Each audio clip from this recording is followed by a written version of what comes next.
What we're going to be talking about are some of the stupid comments that people are making underneath this last video. And one of the very first things we need to look at is people that do not read, do not understand. We got this Jarl Bergine guy, and he's going, oh, the Van Allen probes communicate to the ground with S-band frequencies. So I guess contradicting yourselves, because according to you, that should not be possible. Well, this particular person doesn't know anything about the Van Allen probes, the way they were launched, haven't read any of the documentation, because the Van Allen probes use an elliptical orbit, and they have to be down under 400 miles before they can send the information back to the Earth. Once they're beyond that, the ionosphere itself causes enough scintillation and messes up their communications that they cannot communicate above 400 miles from the Earth. That is the Van Allen probes right there. And then, of course, you got Steve Palmer jumping in and backing him up on stuff like that. These people need to read before they make comments. And all they want is to be on here. They are the attention seekers. And then they're accusing us of being attention seekers. If they want to see attention seekers, especially like Marcus Allen, if he wanted to be attention seekers, he could get dressed up like Dame Edna and come on here. You know, that's an attention seeker, right? But we don't do that. We simply provide factual information from the documentation that NASA provides.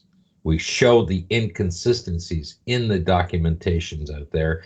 We provide those documents available for these people to read, and they get on here and they make the most ridiculous comments out there, and they get other people to support them in their ridiculous stuff, and none of them do any reading. They don't do any research. And there's another comment down here about, you know, reading the user's manual. Well, I think I'm probably the only person that have read the Apollo user's manual and the entire guidance systems for the LEM and all of that stuff. By the way, that one's well over 1,000 pages long, how to fly the LEM. Well, I think the everyday astronaut must have watched our video. Oh, I'm sure they do. Yeah, that's the same guy that did the ones with the dogs swelling up and then coming back down after being in a vacuum. Isn't the everyday astronaut, hasn't he been selected to go on some sort of mission? I haven't heard much about that recently. He was all excited because he was going to go to some place in NASA to do some training. But it's gone very quiet about that. I don't know what's happened there, whether he was supposed to be on one of the missions or I don't know what it was. But he was very overexcited about it because he was going to go into space. It was about this time last year he was talking about it. He'd been selected, but I can't remember what he'd been selected for. And there was a lot of training he was going to have to do to prepare himself for it. About the same amount of training you'd need to do if you met Bill Shatner.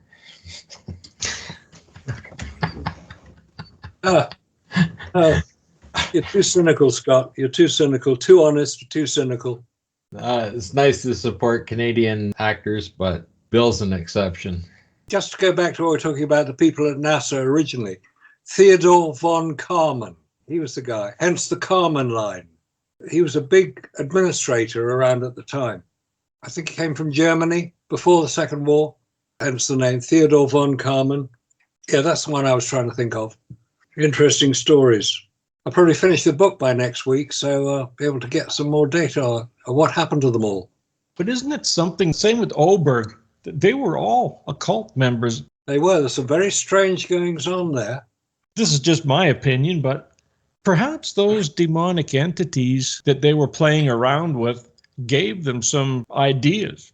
You know, I mean, who knows? Well, they were doing all their activities on the OTO temple under the direction of Aleister Crowley, the most evil man in the world, he was dubbed. But he lived in Scotland, near Loch Ness. He wasn't in America. They wouldn't let him in. He had such a bad reputation that he couldn't get a visa. So he's doing it all by correspondence. Space Insider, SpaceX moon trip. When was that? Yeah, January last year. That's right. I like things that go fast. Oh dear. He's a real enthusiast. That's almost as good as being a real astronaut. Well, he's got to get there first, hasn't he? I mean, if you're a real enthusiast for NASCAR, it doesn't mean you can get on the track and drive. No, that's true. But you And could. you think if you're going to the moon that you would want to have somebody that's absolutely has full knowledge of every piece of that equipment, how it operates, and is capable of dealing with every scenario. The amount of training that would have to go into that would be phenomenal. If you are a host, you can go anywhere and do anything. So they should put him and Cox and Tyson and have the three of them go. Oh, yeah, sure. They know everything about everything, so they could fix every problem that came up. Every problem that could ever arise with that craft, they would be able to fix it with nothing, just like MacGyver. And document it at the same time. And create all the special effects needed to create the image that they need. Rather them than me. You know what's interesting is SpaceX just did that new launch yesterday. Now, they're claiming that they've got a brand new rocket engine that thing took off with. Now, I've never seen any testing on it. Why would you do all this testing on different engines that failed? You know, big poof of smoke and away they go and into pieces. And then they put a brand new engine out and put humans on board. Well, they got to test it first. You can't just put humans on board. Oh, they launched with it. Brand new engine. I watched the liftoff. It just looks like a solid fuel booster that's on there, like the flame that's coming out of that. But all of these other tests with their other engines and they're blowing up, of course, they didn't have people on board. Why would you now go to a brand new engine and actually put people on board when you're unwilling to, with other tests, put people on board? The rocket takes off, that's fine, but were there actually people on board? But if they're new and they haven't been tested, why would you put people on board? Well, you wouldn't. Well, they claim they're new. They're brand new design. And I've never seen any brand new design of these engines or different fuel or anything else, because when they changed to, using methanol, I mean, they're blowing the damn things up, right? You have that rapid disassembly of equipment going on. And yet they change them one more time and put people on board. It just doesn't make sense to me. I just thought it's absolutely absurd to take what they call as a brand new engine and put people on board the thing.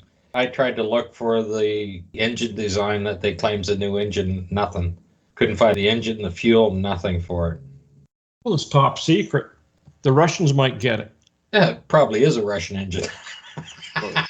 Yeah, well, yeah, It of course worked. it is. It's a Russian engine. Yeah, it worked. It was a Russian engine. Of course it's a Russian engine. It's the only ones that will work. Yeah. Oh dear. It's a bit sad, isn't it? It is. They keep wanting us to believe all these things, but I suppose if you have belief in Apollo, you'll believe anything that you're told, because you never question it. You just go along with it. That's what all cult members do. So you're all cult members.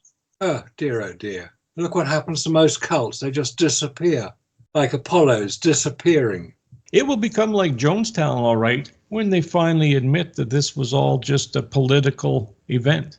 There were 900 people died at that one, didn't they? Of course, Heaven's Gate, they killed themselves so they could wait for the UFO to come and collect them. Yep. And they believed it. Yeah, they were going to get on the tail of the comet coming by, and they had to castrate themselves. They found them dead. All the guys were castrated, and they were all wearing a particular brand of sneaker or something. Right, yeah. I don't know. It's just stupid. Just that's how influential, charismatic leaders can be. They can make you kill yourself. Well, that's almost what happened. I mean, they tell the astronaut, get on top of that rocket. What does he do? Okay, boss. It doesn't matter if I blow up. I've got an escape rod at the top. The trouble is, with solid fuel rockets, you can't do that. Oh dear. But you see, if you're a cult member, you believe everything you're told. You never question it, because if you question it, you're a heretic. You get chucked out, and your family gets chucked out. So you don't do that. That's how cults operate. And I should know. Been there, done that. And you'd never want to go back to it. No, it's a valuable lesson to learn. So that's why I can recognize cults and cult members and leaders and holy relics and the influence that is pressed. It's exactly what's happening with Apollo. It's become a cult. Well, how you keep a cult alive is you take the children at a very young age, early school age, and you start implanting these ideas, these concepts in. You give them the imagination of space travel, and then you point out these heroes who have done it.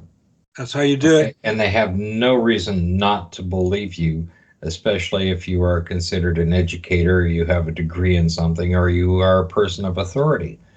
They just accept it from early childhood.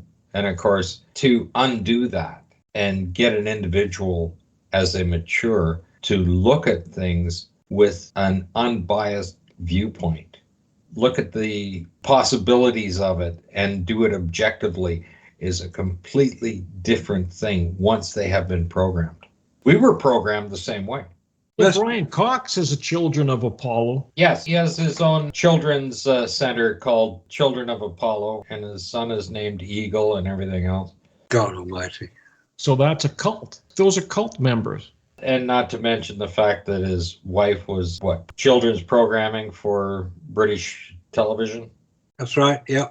Yeah, she works in British television. BBC, I think she works. See, right out in the open, you've got all these things going on which are so similar to cults we know about, cults which we've seen, that Apollo fits in perfectly, which is why nobody will come and debate us, because if they did, they would be considered to be falling down on their duty of maintaining the record of Apollo. They won't come and talk to us. Those who have fallen rather seriously short of any expectation. They thought they could persuade us otherwise. That's what cult members do. They try to persuade you to join their cult. They probably get commission for it, even get money for it. That's why the British Interplanetary Society has functioned for such a long time. Imagination to reality. If we talk about it long enough, we consider it reality. Yeah. It's like if you write it down, if you put it in a book, if you write an article on a particular subject, once it's written down and printed and distributed, it becomes a fact. Well, our videos should become factual eventually. They will be. They will be. They're a very good record now to show the dissolution, the reduction of influence of Apollo. Because we just carry on week after week, putting out information. More and more people are now looking at it, and many agree with us. Not everybody agrees with us, because there are still cult members out there who want to find out what we're doing and get upset and post rude messages. That's what cult members do. They don't take the scientific approach, they take the personal attack. It's the only thing they can do, because you've challenged their very existence by challenging what they believe and telling them that it's wrong. They've actually got it wrong. Sorry, guys. Look at it straightforwardly. That's how you get out of cults. You look realistically, scientifically, and unemotionally at what you've been told and try to confirm it or otherwise. If it's otherwise, you're out. You're a heretic. You can't stay in if you're a heretic. Oh, dear, oh dear. It is difficult for people to do because they're surrounded by other people have had the same programming. Yeah, that's a good point. And anybody that tries to talk to these people at a reasonable level and try to get them to be objective in what they're looking at, their friends and other people are going to drag them back and say, hey, these people are complete idiots. Like, we're uneducated, we're this, we're that. Well, I beg to differ. I look at it the other way around. I agree with you, because if you put two pictures together and you're showing plasma around a craft and you're showing plasma in the Van Allen belts, and these people are coming along and they're saying, for example, well, we can't tell the difference. I don't understand what you're talking about. Well, can't you see? I mean, come on. You're supposed to be intelligent. Can't you guys see it? There's both are plasma. You could see the nice greenish hue of the aurora borealis. Yeah. Well, that's plasma, my friends. That's the same thing that's around that craft. So radio waves at that frequency of 2 gigahertz is not going to be able to push through that craft when that plasma field is around it. So how do you think that's going to make it all the way down to Earth through that plasma sheet in those Van Allen belts, especially when they're highly charged. And it doesn't matter how many watts you're talking about. It disrupts the signal. No, but you see, if you start asking questions like that, you'll then have to ask other questions, and you go on doing that, and you find that you were taught the wrong subjects. You were taught the wrong things. Therefore, you'll start to question more and more, and that can't be allowed.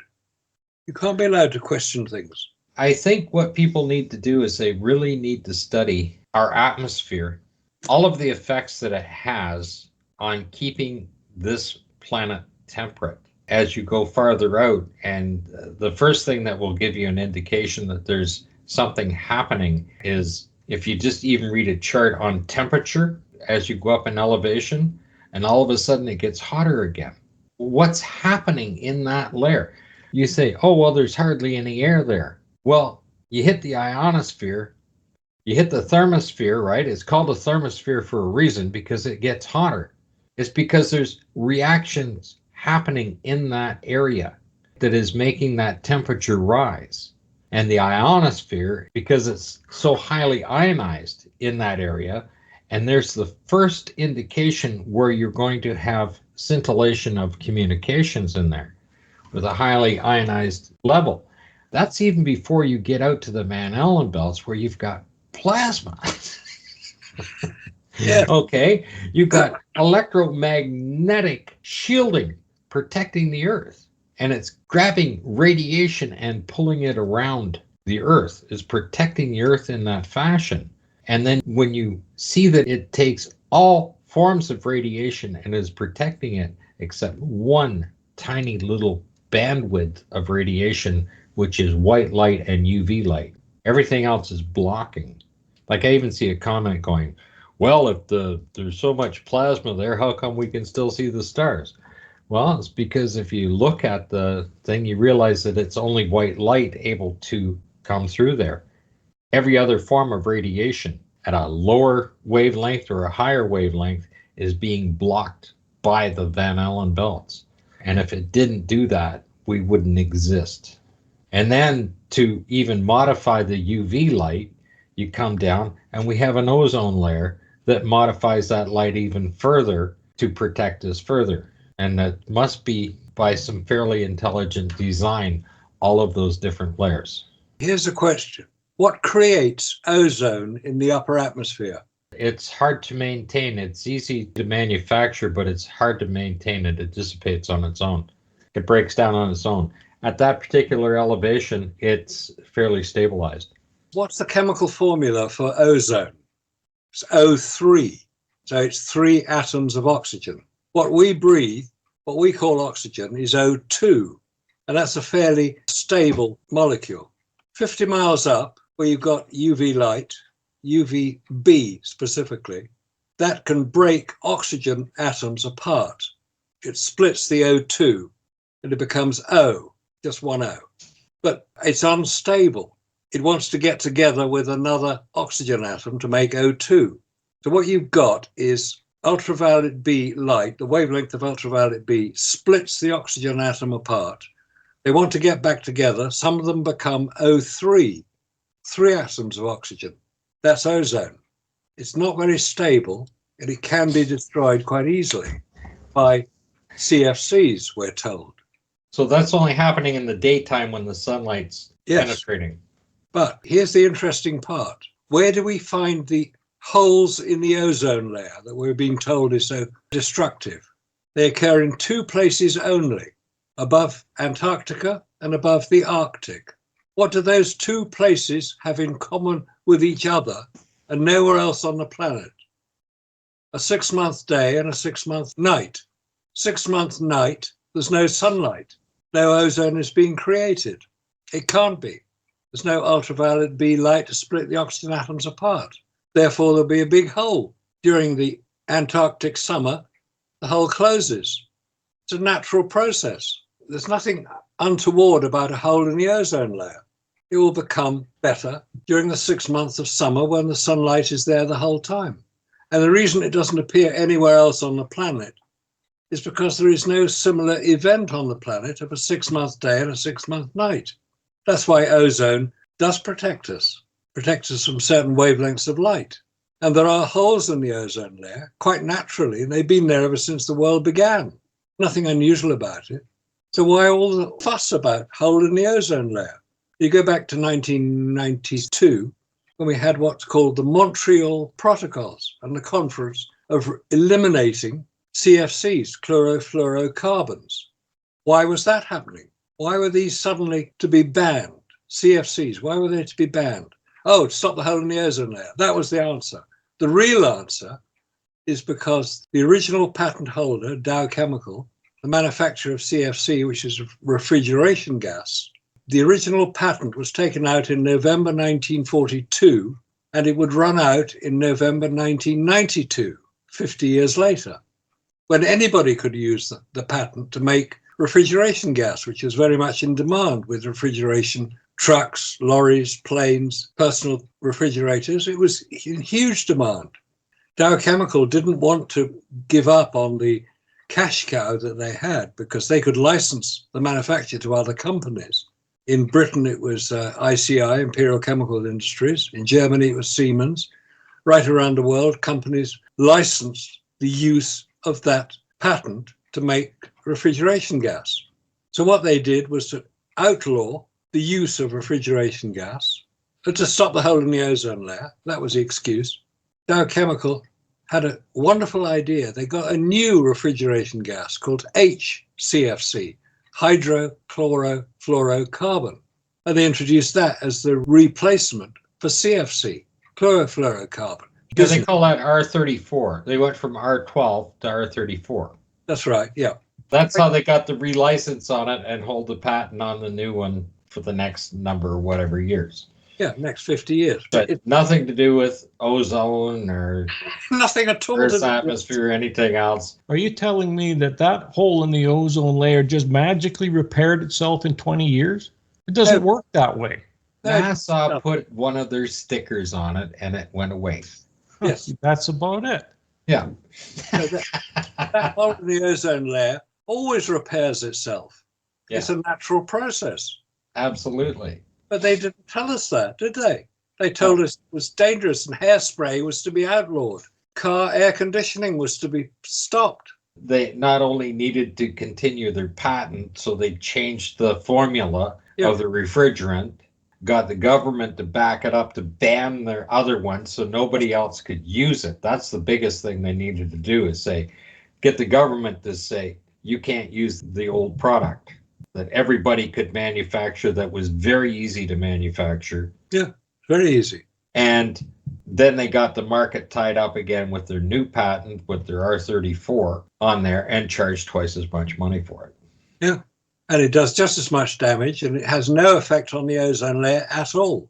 Somebody's making a lot of money out of this hole in the ozone layer story. People like to double down and say, yeah, well, I'm part of a cult too, and stuff like that, right? And one guy said, you guys are just nuts, I'm out of here. And so I took the lyrics from the Carpenters, calling interplanetary space. Yeah, that's good. Telepathy. And I put that in the thing and I went, bye-bye. Bye-bye. Yeah, that's the best way to do it, really. I mean, so what? If people don't like what we're doing, they don't have to watch it. Well, they just come on there. They think they're going to show us how it's done and how wrong we are. And of course, that guy was on about communications. And of course, we've covered the plasma field. We've covered the radioactive spectrum and everything else in other videos, which they don't look at. And of course, even the Van Allen probes had to be in an elliptical orbit so they could communicate the information back. So they had to be under 400 miles to be able to do that. It's because that area of the space above 400 miles is seriously a problem for communication. Like I put a link to the Tersat one, which is from 500 to 800 miles that they're trying to communicate with a full gamut of radio signals. People don't read that. One guy said, well, that's all just about re-entry. Well, none of that document has anything to do with re-entry. It has to do with communicating between 500 and 800 miles. And of course, it was never launched. So there's no data coming back on that. And then when you go to Orion, when they launched it, all the TV cameras were dead by 500 miles. So you got CGI. And when you look at even what Musk put up, even when he put his car up, how long did his camera last? It was gone at 500 miles. Is that because it's knocked out because of the radiation at that level? Or is it because they can't communicate past that level? Well, I'm sure somebody will come up and tell us what the answer is, because they're all knowledgeable about these things. Oh, absolutely. Come on, guys, get typing. Tell us how wrong we are. Tell us how right you are. Give us the references. Tell us what we should be looking at. Yeah, get on Chat GPT and get an answer from there. Write Sonic, they can come up with stuff. The fact that we called them out as a cult, which it actually is, it's like any other religious cult kind of thing, right? It's just unbelievable. And if I do recall, I mentioned that back on some of my first interviews with Todd Bates, that it's more like a religion. I mentioned Jack Parsons and Theodore Carmen and Frank Molina. Now, how many people know that Frank Molina, who was one of the founders of JPL, one of the forerunners of NASA, moved to Paris because he was being so attacked for his political beliefs and was refused a passport by the State Department. So he spent his rest of his life or near Paris. That's the sort of treatment that somebody who'd created a great deal of the forerunners to rocket launches, to NASA, was treated by. It's all to do with the McCarthy era hearings in the early 1950s. There's terrible things went on then. People were seriously affected by it. Yes, that was a rather vicious time frame in the 50s there. Like, they were going after movie actors, they were going after everybody for their associations. And when you look at how humans respond and how easily you can convince them at a negative level, and fear is one of our most basic functions that we have as a human. And if you don't understand it, you fear it. So you have two choices. You either attack it or you run away. I mean, we're seeing it consistently on the films that we post, or films that Robert posts. We see it in the responses. And people just can't give up on it. They keep coming back to it. I mean, we've been doing this for 2 or 3 years now. You'd think by now that they'd know where we were coming from and provide the evidence, not the comments, not the ridiculous personal attacks that we get quite often, which doesn't bother me at all, really. But we get those personal attacks because that's all people can do. And if they revert to personal attacks, we know they've lost the argument because they can't come up with anything better. Well, the other thing is people don't like to realize that they're completely wrong. Everybody believes that they're a lot smarter than they think they are. And when you have a national program that is putting out propaganda continuously, and they're fed into it, they're born and raised with it in this particular case, and to show that it's just been one big fraud from start to finish, and a heavily funded fraud. Oh, there's a lot of money involved. That's why there's so many people involved. Mm-hmm. Part of it. They probably weren't aware of what was going on. We also want to believe that we can do anything we put our minds to, that there are no limits. And we're taught that from grade school on up. Of course, humans have the most incredible imagination going. And that's why I put that little insert in on the comments from Karen Carpenter, calling occupants of interplanetary space by telepathy. And of course, telepathy would work because radio signals don't. The radio signals obey the laws of physics, not the laws of imagination. It really is something when they continue on at such a level of impossibility. Like Robert and I were looking at the Voyager 1 and 2 signals on there, and he was just picked up a few things that they lost the signal, and then the spacecraft reconfigured the antenna. How's this thing managing to connect an antenna back to direct it in such a way at that distance that it can now communicate back with Earth? It has to do it totally autonomously.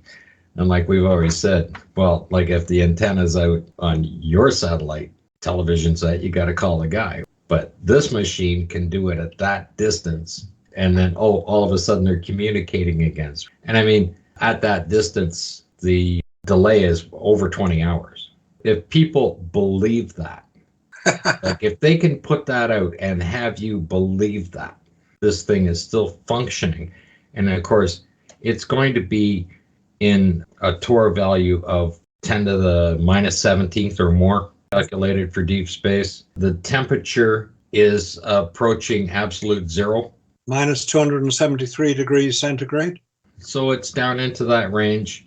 And they believe because they got a nuclear power pack on there, which is a thermal thing, at that temperature it's not going to function. And the battery it's supposed to be charging up would be frozen in. There'd be very little molecular movement going on in that whatsoever. But this thing somehow in the 1970s was fully autonomous to be able to reconfigure, and it would have to know exactly where it was in space to be able to direct the antenna back and connect with the signal back to Earth. Absolutely fantasy.